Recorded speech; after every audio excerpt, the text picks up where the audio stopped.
So Dallas is an amazing city. In its core, there's downtown Dallas, which is gorgeous, has a gorgeous skyline. And then if you go just outside of downtown, there's uptown Dallas. That's where your young entrepreneurs live, or your businessmen.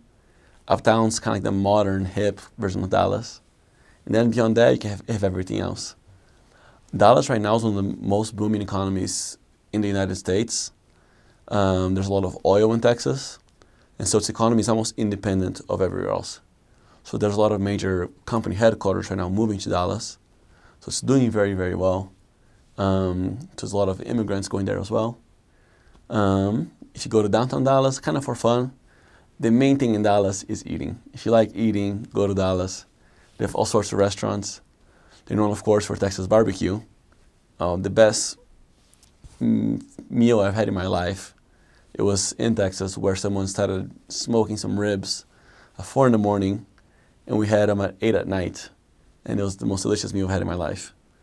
But downtown Dallas and uptown are known for all sorts of restaurants, ranging from Texas barbecue and brisket to Texas burgers and all sorts of chains and local places.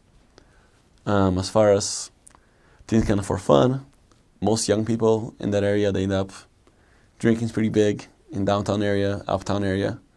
So there's a lot of bars with like different themes, I guess.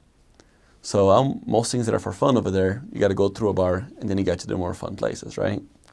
So if you like volleyball, there's a place called Sandbar. It has 6 different sand volleyball courts. So it feels like you're in the beach. There's coconut trees. It feels like a beach, but it's a massive open volleyball, essentially. There's a place called the Silos in Carrollton, which is part of Dallas. It's the tallest indoor rock climbing gym in the nation. It's 120 feet tall. There's old granary silos that converted into a rock climbing gym. There's the Dallas Museum of Arts. There is the Science Museum that's known nationwide. A lot of museums, a lot of eating, a lot of athletics, a lot of bars downtown. And yeah, so like I said, there's a lot of businesses. It's a growing economy. It's a lot of fun. Each city has its own demographics. A lot of young families are moving over there. The north of Dallas, there's a place called Frisco, McKinney, and Allen. It's booming right now. There was nothing there maybe 5 or 10 years ago. Now there's a lot of like new housing and complexes. So Dallas, weather-wise, is pretty great. At least for me, I don't like the cold. And Dallas is almost warm pretty much year-round. Right now in the winter, you get a few really cold days. You get a few freezes. It doesn't really snow. We get a few frosts where like all the streets will be frozen over. And when that happens, all the businesses shut down because nobody knows how to drive in the ice over there. Other than that, it's pretty warm year-round. There's not really 4 seasons.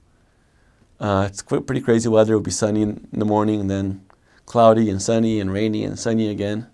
So you never know what to expect.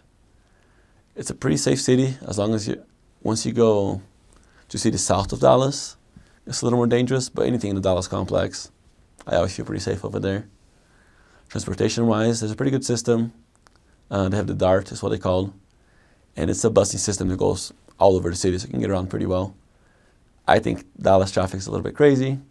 It's not as busy as some other major metropolises, but I think the Texas drivers aren't the best in the world. There's a lot of drunk driving, a lot of accidents. Thanks to Uber, that's gotten better. But driving there at night on a weekend, I try to be very careful. That's pretty much it. I love Dallas. It's a really great city.